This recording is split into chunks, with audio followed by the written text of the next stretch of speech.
ನಮಸ್ಕಾರ, ಶುಭ ಸಂಜೆ ಪ್ರೀತಿಯ ವೀಕ್ಷಕರೆಲ್ಲರಿಗೂ ಸಂಕಲ್ಪ ಸಿದ್ಧಿ ವಿಶೇಷ ಕಾರ್ಯಕ್ರಮಕ್ಕೆ ಆತ್ಮೀಯ ಪ್ರೀತಿಯ ಸ್ವಾಗತ ಹೇಳ್ತಾ ಇರೋದು ನಾನು ಅನುಷಾ. ಮನುಷ್ಯ ಅಂದಮೇಲೆ ಹಲವಾರು ರೀತಿಯಾಗಿರುವಂತಹ ಸಮಸ್ಯೆಗಳು, ವಿವಾಹ, ಉದ್ಯೋಗ, ವ್ಯಾಪಾರ, ಹಣಕಾಸಿನ ತೊಂದರೆ, ಸಾಲದ ಬಾಧೆ, ಮನೆ ಕಟ್ಟುವಂಥ ಯೋಗ ಇದೆಯಾ, ಕೊಟ್ಟಿರುವಂಥ ಹಣ ವಾಪಸ್ ಬರುತ್ತಾ, ಈ ರೀತಿ ಇರುವಂತಹ ಎಲ್ಲ ಒಂದು ಸಮಸ್ಯೆಗಳಿಗೂ ಪ್ರತಿಯೊಂದು ವಿಡಿಯೋನಲ್ಲಿ ಕೂಡ ನಾವು ಪರಿಹಾರಗಳನ್ನ ತಿಳಿಸ್ತಾ ಬಂದಿದ್ದೀವಿ. ಮನೆಯಲ್ಲೇ ನೀವು ಯಾವ ರೀತಿ ಪರಿಹಾರಗಳನ್ನ ಮಾಡ್ಕೊಳ್ಬಹುದು ಅಂತ. ಇವತ್ತಿನ ಕಾರ್ಯಕ್ರಮದಲ್ಲಿ ನಮ್ಮ ಜೊತೆಲಿದ್ದಾರೆ ಸ್ಪಿರಿಚುವಲ್ ಗುರು ಡಾಕ್ಟರ್ ವಿಷ್ಣುದತ್ತ ಗುರುಜಿಯವರು. ಬನ್ನಿ ಗುರುಜಿಯವ್ರನ್ನ ಇವತ್ತಿನ ಕಾರ್ಯಕ್ರಮಕ್ಕೆ ಬರ್ಮಾಡ್ಕೊಳ್ಳೋಣ. ನಮಸ್ತೆ ಗುರುಗಳೇ, ಕಾರ್ಯಕ್ರಮಕ್ಕೆ ಭಕ್ತಿಯ ಸ್ವಾಗತ. ಗುರುಗಳೇ, ಎಲ್ಲೋ ಒಂದು ಕಡೆ ಕೆಲವೊಂದು ಕೆಲಸಗಳು ನಮಗೆ ಫಾಸ್ಟಾಗಿ ಆಗ್ತಾ ಇರೋದಿಲ್ಲ, ಅಥವಾ ಎಲ್ಲೋ ಒಂದೊಂದು ಕಡೆ ಸ್ಟ್ರಕ್ ಆಗ್ತಾ ಇದ್ದಾಗ ನಾವು ಅಂದ್ಕೊಳ್ತೀವಿ ಹೂವು ಆಯ್ತಿದ್ದಂಗೆ ಆಗ್ಬಿಡ್ಬೇಕು ನಮ್ಮ ಕೆಲಸ ಅಂತ, ಅಂದರೆ ಅಷ್ಟು ಸುಲಭವಾಗಿ ಆಗ್ಬಿಡ್ಬೇಕು ಅಂತ. ಇದರ ಒಂದು ಅರ್ಥ ಏನು? ಜೊತೆಗೆ ನಮ್ಮ ಕೆಲಸಗಳು ಅಷ್ಟು ಶೀಘ್ರವಾಗಿ ಆಗಬೇಕು ಅಂತಂದರೆ ಯಾವುದೇ ಕೆಲಸ ಆಗಿರಲಿ, ಈ ಕೆಲವ್ರು ಮನೆ ತೊಗೊಳೋದಿರುತ್ತೆ, ಅಥವಾ ಜಾಬ್ ಹುಡುಕ್ತಾ ಇರ್ತಾರೆ, ಅಥವಾ ಮದುವೆಗಾಗಿರ್ಬೋದು. ಸೊ ಈ ಥರ ಹೂವು ಆಯ್ತಿದ್ದಂಗೆ ನಮ್ಮ ಕೆಲಸಗಳಾಗಬೇಕು ಅಂತಂದರೆ ನಾವು ಏನು ಮಾಡಬೇಕಾಗತ್ತೆ ಗುರುಗಳೇ? ಇದಕ್ಕೆ ಬಹುಶಃ ನಾನೊಂದು 10 days ಎಪಿಸೋಡ್ ಕೊಡ್ಬೋದು. ಇದಕ್ಕೆ ಅಷ್ಟು ಸಬ್ಜೆಕ್ಟ್ ಇದೆ ಇದರಲ್ಲಿ. ಹೂವು ಎತ್ತಿದಾಗೆ ನಮ್ಮ ಕೆಲಸವಾಯಿತು ಅಂತ ಕೆಲವರು ಮಾತಾಡ್ತಾರೆ, ನಾನು ಕೇಳಿದ್ದೇನೆ. ಅದು ಅದರ ಹಿಂದಿನ 3 ತಲೆಮಾರುಗಳು ವರ್ಕ್ ಇದೆ. ಆ 3 ತಲೆಮಾರಿನ ಜನ ಅಂದರೆ ಅವ್ರ ವಂಶಸ್ಥರು ಮಾಡಿರ್ತಕ್ಕಂತಹ ಪುಣ್ಯ ಸಂಪಾದನೆಯಿಂದ ಅಷ್ಟೇ ಅದು ಸಾಧ್ಯ ಆಗ್ತಕ್ಕಂಥದ್ದು. ಸೊ ಎಲ್ರಿಗೂ ಸಿಗಲ್ಲ ಅದು. ಹಾಗಾಗಿ ಈಗ ನಾನು ಹೇಳ್ತಕ್ಕಂಥ ಟಿಪ್ಸ್ ಅವ್ರು ಏನನ್ನ ಫಾಲೋ ಮಾಡ್ತೀನಿ ಅಂತಂದರೆ ಅಲ್ಲೂ ಕೂಡ ಸಕ್ಸಸ್. ಯಾಕಂದರೆ ಅವರದ್ದು ಅಲ್ಲಿರ್ತಕ್ಕಂಥದ್ದು ಕರ್ಮಗಳೆಲ್ಲವೂ ಕೂಡ ಕಳೆದಿದೆ ಅಂತಂದರೆ ಇನ್ನು ಅವರು ಅದನ್ನು ಆ ಟ್ರಿಕ್ಕನ್ನು ಬಳಸ್ತಾರೆ ಅಂತಂದರೆ ಆಗಲೇಬೇಕು. ಓಂ ವಿಶ್ವಸ್ಮೈ ನಮಃ. ಪ್ರೀತಿಯ ಬಂಧುಗಳೇ, ಏನು ಅಂತಂದರೆ ಭಾಳ ಪ್ರಮುಖವಾಗಿರ್ತಕ್ಕ ಘಟ್ಟ. ಈಗ ನೀವು ಕೇಳಿಸ್ಕೊಂಡ್ರಿ, ಆ ಹೂವು ಎತ್ತಿದಾಗೆ ಹಾಕ್ತಕ್ಕಂಥದ್ದಂತ.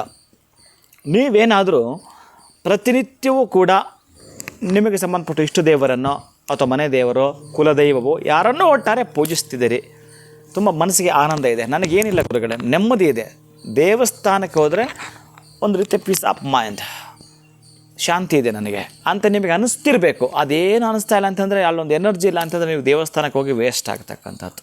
ಆ ಅಲಂಕಾರ ನೋಡಿದಾಗಲೋ, ಆ ಅಭಿಷೇಕ ಮಾಡಿಸೋವಾಗಲೋ ಒಟ್ಟು ನಿಮ್ಮ ಮನಸ್ಸು ಉಲ್ಲಾಸಿತವಾಗಬೇಕು.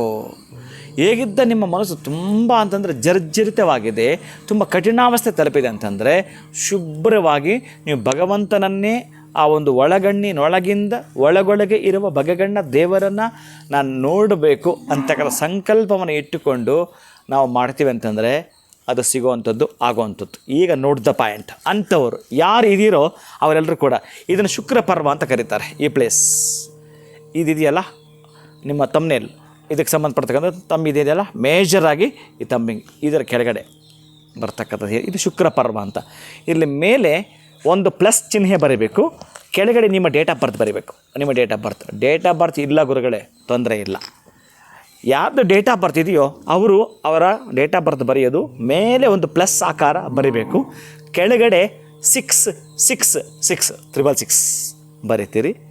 ಆ 6 ಕೆಳಗಡೆ ಒಂದು ಪ್ಲಸ್ ಹಾಕಿರ್ತೀರಿ. ಅಂದರೆ ಆ ಲಾಸ್ಟ್ಗೆ ಪ್ಲಸ್ ಈ ಲಾಸ್ಟ್ಗೆ ಅದು ಪ್ಲಸ್ ಚಿಹ್ನೆಗಳೇ ಬರಬೇಕು. ಮಧ್ಯದಲ್ಲಿ ಡೇಟ್ ಆಫ್ ಬರ್ತ್ ಬರಬೇಕು, 666 ಬರಬೇಕು. ಇದು ಹೂವು ಎತ್ತಾಕಿದಾಗ ನಿಮ್ಮ ಕೆಲಸ ಆಗಬೇಕು ಅಂದ್ರಲ್ಲ, ಹೂವು ಎತ್ತಾಕಿದಾಗೆ ಹಾಗೆ ನಡೆಯುವಂಥದ್ದು. ಕೆಲವೊಂದು ಬಾರಿ ಯಾರೋ ಆಂಧ್ರದಲ್ಲಿ ಇಂಟ್ರೂಗೆ ಹೋಗಿ ಫೇಲ್ ಆಗ್ತಿದ್ದೆ ನಮ್ಮ ಹುಡುಗ ಒಬ್ಬ. ಎಷ್ಟು ಅಂದರೆ ತುಂಬ ಗುಡ್ ಎಜುಕೇಷನ್ ಆ ಹುಡುಗನಿಗೆ, ತುಂಬ ಎಜುಕೇಟೆಡ್ ಅವ. ಏನೋ ಪಾಪ ಅವನ ಪ್ರಾರಬ್ಧ, ಅವನ ಕರ್ಮ. ಬಟ್ ಅವರ ತಾತ, ಅವರ ತಂದೆ ತುಂಬ ವಿದ್ವಾಂಸರು, ವಿದ್ಯಾವಂತರು, ಪಾಂಡಿತ್ಯ ಇರ್ತಕ್ಕಂಥವರು. ಆಮೇಲೆ ಅವರು ಕೂಡ ಬೇಕಾದ ಜನ ಕೆಲಸ ಕೊಡ್ತಿರೋಂಥವ್ರು. ಇವನು ಕೆಲಸ ಇಲ್ಲ, ಅವನ ಕರ್ಮ. ಏನೇನು ಆಶ್ಚರ್ಯ, ಇಂಟ್ರಿಗೆ ಹೋಗ್ತಾನೆ ವಾಪಸ್ ಬರ್ತಾನೆ. ಅವನಿಗೆ ಬಹುಶಃ ನಾನು ಈ ರೆಮಿಡಿನ ಮೊದಲು ಯಾರಿಗೋ ಕೊಟ್ಟಿದ್ದೆ, ನಾನು ನೋಡೋಣ ಬಹುಶಃ ಇದು ಎಷ್ಟರ ಮಟ್ಟಿಗೆ ಅಪ್ಲೈ ಆಗುತ್ತೋ ಗೊತ್ತಿಲ್ಲ. ಅವನಿಗೆ ಕೊಟ್ಟಾಗ ಅವನಿಗೆ ಅಪ್ಲೈ ಆಗೋದು ಬಿಡಿ, ಅವನಿಗೆ ಆಗಿದ್ದು ಖುಷಿ. ಅವನು ಗುರುಗಳೇ ಇದ್ದೀರಾ, ಗುರುಗಾರು ಉನ್ನಾರ ಅಂತಂದ, ತೆಲುಗಲ್ಲಿ ಮಾತಾಡ್ತಾನೆ. ಅವನು ಬಂದ, ಉನ್ನಾನ್ರಪ್ಪ ಅಂತಂದರೆ ಅವ್ನು ಬಹುಶಃ ಎಲ್ಲ ಮಾರತಳ್ಳಿಯಲ್ಲಿ ಕೆಲಸ ಮಾಡ್ತಾನೆ. ಒಂದು ಏನೋ ಸ್ವೀಟ್ ತೊಗೊಂಡು ಎಲ್ಲ ಬಂದ. ಅದನ್ನೊಂದು ವಾರದ ಹಿಂದೆನೇ 10 ದಿನಗಳ ಹಿಂದೆನೇ ಇದನ್ನು ಮಾಡಿದ್ದಾನೆ. ಅವನು ಇಲ್ಲಿ ಏನು ಇಂಟ್ರೂ ಅಟೆಂಡ್ ಮಾಡಿದಾನೋ ಇಲ್ಲೆಲ್ಲ ಜಾಬ್, ಅವನಿಗೆ US ಜಾಬು. ಅವನ ಯೋಗ ನೋಡಿ, ಅವ್ನಿಗೆ ಏನು ಖುಷಿ ಅಂತಂದರೆ ಹೇಳಕ್ಕೆ ತೀರದು ಅದು ಆ ಚಮತ್ಕಾರ. ನಾನು ಆಗಲೇ ಒಂದು ಮಾತಂದೆ, 3 ಜನ್ಮಗಳದ್ದು ಅವರ ತಾತ ಮುತ್ತಾತನೋ ತಂದೆನೋ ಸಂಪಾದನೆ ಮಾಡಿಟ್ಟಿದ್ದರ ಪುಣ್ಯ ಬಹುಶಃ ನಮ್ಗೆ ಗೊತ್ತಿಲ್ವಲ್ಲ. ಅವ್ರು ಹಾಕಿರೋ ಬೀಗದಕ್ಕೆ ಎಲ್ಲೋ ಕಳೆದೋಗಿದೆ ಅಂತಂದರೆ ಆ ಪೆಟ್ಟಿ ಅದೃಷ್ಟನ ಪೆಟ್ಟಿ ಓಪನ್ ಮಾಡಬೇಕಂದ್ರೆ date of birth and plus 666 ಇದನ್ನು ಮಾಡ್ತೀವಿ ಅಂತಂದರೆ ಹೂವು ಎತ್ತು ಹಾಕಿದಾಗೆ ಇಂಟ್ರೂ ಅಟೆಂಡ್ ಮಾಡಿ ಬಾ.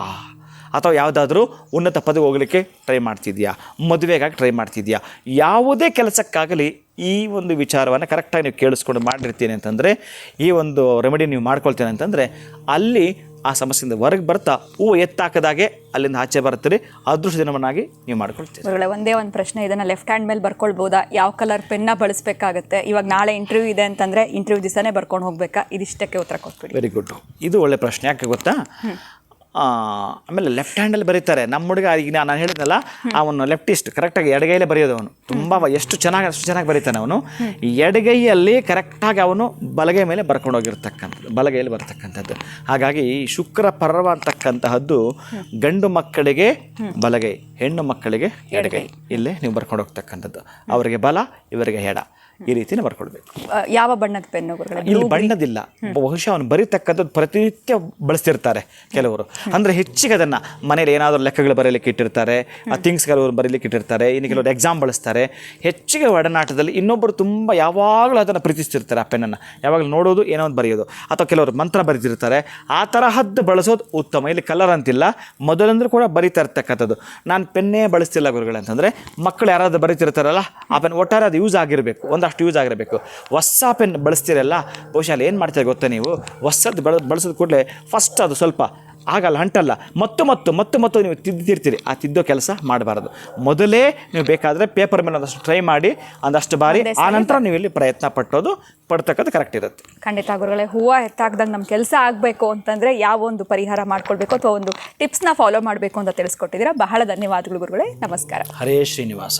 ನಿಜವಾಗ್ಲೂ ಈ ಒಂದು ರೆಮಿಡಿ ನಮಗೆಲ್ರಿಗೂ ಬೇಕಿತ್ತು ಅಂತಲೇ ಹೇಳ್ಬೋದು. ಎಲ್ಲೋ ಒಂದು ಕಡೆ ಸಾಕಷ್ಟು ಬಾರಿ ಪ್ರಯತ್ನಗಳನ್ನ ಪಟ್ಟಾಗ ನಮ್ಮ ಕೆಲಸ ಆಗಿಬಿಟ್ರೆ ಸಾಕು, ಅಥವಾ ಹೂವು ಎತ್ತಾಕ್ದಂಗೆ ನಮ್ಮ ಕೆಲಸ ಆಗಿಬಿಟ್ರೆ ಸಾಕಪ್ಪ ಅಂತ ವೆಯ್ಟ್ ಮಾಡ್ತಿರ್ತೀವಿ. ಸೊ ಆ ರೀತಿ ನಿಮ್ಮ ಕೆಲಸ ಯಾವುದೇ ರೀತಿ ಆಗಬೇಕು ಅಂತಂದರೆ ಗುರುಗಳು ತಿಳಿಸಿರುವಂಥ ಈ ರೆಮಿಡಿನ ಫಾಲೋ ಮಾಡಿ ಅಂತ ಹೇಳ್ತಾ ಇವತ್ತಿನ ವಿಡಿಯೋನ ಮುಗಿಸುವಂಥ ಸಮಯ ಆಗಿದೆ. ನಮಸ್ಕಾರ.